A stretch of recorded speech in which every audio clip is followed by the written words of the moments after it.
السلام علیکم ورحمۃ اللہ وبرکاتہ۔ میرے محترم دوستوں، بھائیوں، بہنوں اور بیٹیوں، آج کی ویڈیو میں آپ کو ولی اللہ بننے کا ایک آسان نسخہ بتانا چاہتا ہوں، کیونکہ ہر انسان کی دلی خواہش ہوا کرتی ہے کہ کاش میں بھی ولی اللہ بن جاؤں۔ تو میرے بھائیوں، آئیے میں آپ کو ایک آسان نسخہ بتا رہا ہوں۔ وہ کیا ہے؟ قرآن کے اندر ایک سورت ہے، اس کا نام ہے سورہ الفلق۔ بسم اللہ الرحمن الرحیم، قل اعوذ برب الفلق من شر ما خلق۔ میں اس سورت کی ترجمہ اور تفسیر میں جانا نہیں چاہتا کیونکہ بات لمبی ہو جائے گی، البتہ یہ بتا رہا ہوں آپ کو کہ من شر ما خلق کی تفسیر میں شاہ عبدالعزیز رحمۃ اللہ علیہ تحریر فرماتے ہیں کہ شر کے باب میں اللہ نے مخلوق کو 3 حصوں میں تقسیم فرمایا، یعنی ساری جو مخلوق ہے نا، یہ 3 حصوں میں اللہ نے منقسم فرمایا۔ ایک وہ قسم ہے جس میں خیر غالب ہے اور شر مغلوب ہے، بلکہ معدوم ہے، یعنی ہے ہی نہیں۔ وہ کون ہیں؟ وہ ہیں مقرب فرشتے، سارے پیغمبر اور سارے ولی اللہ۔ ان میں شر کا مادہ معدوم بلکہ ہے ہی نہیں، یعنی مغلوب یعنی معدوم ہے۔ دوسری قسم جو ہے اس میں شر غالب ہے اور خیر مغلوب بلکہ معدوم، یعنی خیر ہے ہی نہیں۔ وہ کون ہیں؟ وہ شیاطین ہیں۔ یہ شیاطین انسانوں میں بھی ہوتے ہیں اور جنات میں بھی ہوتے ہیں۔ اسی طرح ان شیاطین کے ساتھ ساتھ درندے جانور جیسے کیا کہتے ہیں، یہ بیڑیے اور شیر، گیدڑ اور سانپ اور بچھو۔ تیسری قسم جو ہے وہ ایسی مخلوق ہے کہ اس میں خیر اور شر دونوں برابر کے موجود ہیں۔ وہ مخلوق کون سی ہیں؟ وہ ہیں خاندانی نسبت، عہدہ اور دولت۔ ان چیزوں میں خیر بھی ہے اور شر بھی ہے۔ یعنی میں صرف آپ کو دولت کی مثال دیتا ہوں کہ دولت میں جتنی ہمیں خیر نظر آتی ہے نا، اس سے زیادہ شر بھی ہے۔ اب آپ نے شر سے بچنا ہے اور خیر حاصل کرنا ہے۔ چلیے، میں اس کی تفسیر میں نہیں جانا چاہتا، آئیے میں آپ کو وہ طریقہ بتاؤں کہ ہم ولی اللہ کیسے بنیں گے۔ میرے بھائیوں، مقرب فرشتے، سارے پیغمبر اور اللہ کے ولی، یہ کیوں اللہ کے قریب ہیں، یہ کیوں اللہ کے ولی ہیں؟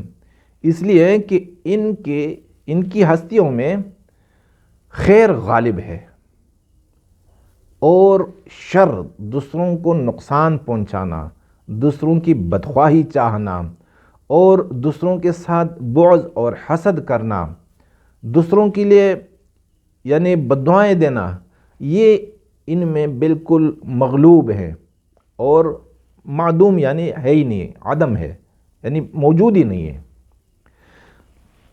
اب ایک انسان کی حیثیت سے، ایک انسان ہونے کے ناطے اور حضور پاک صلی اللہ علیہ وسلم کی امتی ہونے کے ناطے ہم کیا کریں؟ ہم اپنی ذات کے اندر خیر کو غالب کریں، یعنی ہم یہ ارادہ کریں کہ ہم نے ہر کسی کو، بھلے وہ انسان ہو یا حیوان ہو، ہم نے سب کو خیر پہنچانا ہے، یعنی ہر کسی کی خیر چاہنا اور ہر کسی کو خیر پہنچانا۔ دل کے اندر کسی کے لیے بغض، حسد، عناد، یہ چیزیں نہ رکھنا، اور اگر یہ چیزیں آتی بھی ہیں تو استغفر اللہ لا حول ولا قوت الا باللہ کہہ کر دل سے نکال دینا۔ اگر کوئی ہم سے برائی بھی کرے، ہم نے ان سے بھلائی کی لیکن وہ بھلائی کے بدلے میں برائی کر رہا ہے، پھر بھی ہم اس کی خیر چاہیں گے، پھر بھی ہم اس کی بدخواہی اور بدخیری اور اس کے لیے ہم شر کے منصوبے نہیں بنائیں گے، تو اس کو کہتے ہیں کہ ہم نے اپنی ذات میں اور اپنی ذات کے اندر ہم نے خیر کو غالب کر دیا۔ اور پھر کیا ہے کہ کسی کو شر نہیں پہنچانا، کسی کو نقصان نہیں پہنچانا، کسی کی بدخواہی نہیں چاہنا، یہ کسی صورت میں بھی، یہاں تک کہ کسی کے لیے بد دعا دینا، کسی کو گالی دینا، کسی کو حقیر سمجھنا، کسی کو ذلیل سمجھنا، کسی کو اپنے آپ سے کم تر سمجھنا، یہ بھی ہمارے اندر نہ ہو۔ تو جب ہماری ذات دوسروں کے لیے خیر بن جاتی ہے، اور وہ ایسی خیر کہ خیر اس میں غالب، یعنی ہم ہر صورت میں اور ہر حال میں ہم دوسروں کو خیر پہنچانا چاہتے ہیں، اور کسی صورت میں بھی ہم کسی کو نقصان نہیں پہنچائیں گے، تو کیا ہو گیا؟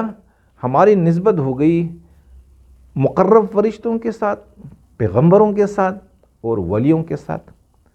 تو مقرب فرشتے تو ہم نہیں بن سکتے، اور پیغمبر بھی نہیں بن سکتے، آخری نبی محمد صلی اللہ علیہ وسلم ہیں، آپ کے بعد کسی نبی نے نہیں آنا، لیکن امتی کی حیثیت سے ہر کوئی ولی اللہ بن سکتا ہے۔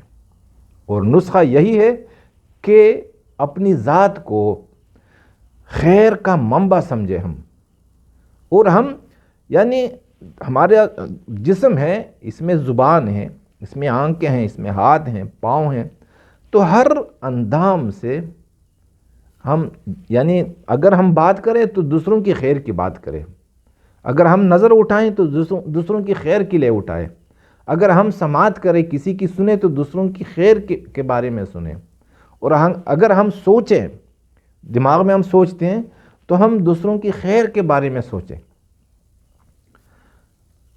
اور کسی طریقے سے بھی، یعنی مثال زبان سے، آنکھ سے، ہاتھ سے، ذہن سے، دل سے، پاؤں سے، کسی بھی اندام سے ہم کسی کو نقصان نہ پہنچائے، تو بس ہم میں سے ہر کوئی ولی اللہ بنے گا۔ اور یقین کیجئے جس نے بھی اس نسخے پہ کام کیا، کوئی مانے یا نہ مانے، لیکن یہ اللہ کا ولی ہے، اور یہ اللہ کا ایسا ولی ہے کہ جب یہ مرے گا تو اللہ سبحانہ و تعالی اس کا حشر پیغمبروں کے ساتھ اور ولیوں کے ساتھ فرمائیں گے۔ میرے بھائیوں، اگر آپ کو میری یہ باتیں پسند آئی ہوں تو آپ اللہ کی رضا کے لیے دوسروں تک پہنچائیں، تاکہ آپ کا بھی اس میں حصہ ہو جائے۔